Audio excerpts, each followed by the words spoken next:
Hi, it's Coach Carol coming to you today with a little coffee chat as I was reading this morning from the book of Job. And there was the exchange right between God and Satan about how Satan had just come back from prowling the earth.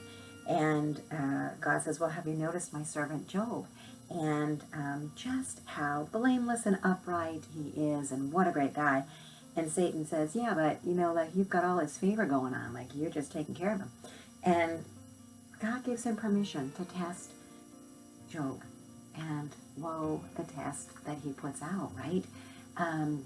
That people, his workers show up and say, oh my gosh, we were just attacked, and they carried off all the oxen and the asses and killed everybody, and then lightning came down and struck all the sheep and the shepherds, right? And then the Chaldeans formed 3 columns, seized the camels, carried them off, and put those tending them to the sword. Holy smokes. And then the one that would have gotten me the most, your sons and daughters were eating and drinking wine in the house of their eldest brother, when a sudden great wind came across the desert and smote the 4 corners of the house, and everybody died. He lost his entire family.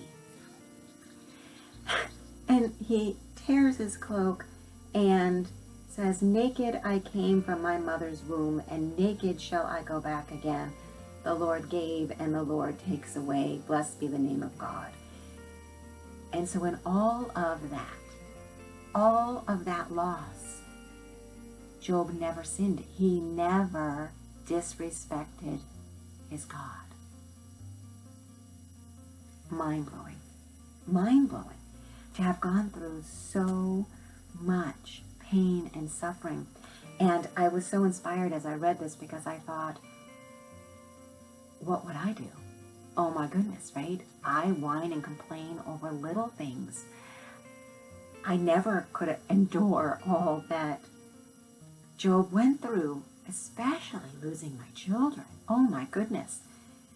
And I just had to pause. Like, I was so inspired. I wanted to come and make this video for you because if you haven't read Job 1 verses 6 to 22 in a while, go read it, because it put into perspective life and struggles and challenges and all that goes on.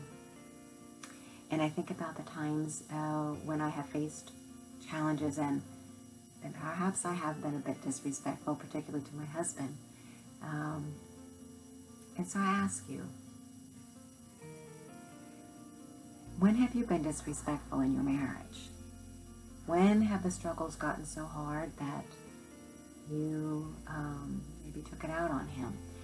For me, it was when we had really big financial struggles, and it was more than I could bear, and I was pretty disrespectful. Yeah. And it almost took our marriage down. And now as a marriage coach, I've learned skills to be able to turn that around. And certainly respect is a very big one that's missing in a lot of ways in this world that we live in these days. And yet part of restoring love in our marriages is very much about restoring respect. Respect that goes both ways. Respecting one another in our differences, and especially during challenges, because that can bring out the worst in us. Still to be able to respect each other's journey and each other's process and who we both are individually. And so I invite you, put a comment down below.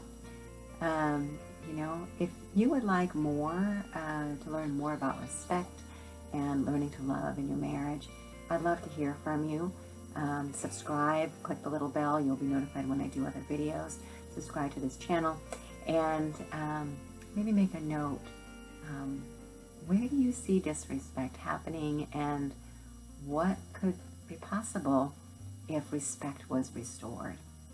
So that's my little inspiration for today, and I hope you have a great rest of the day.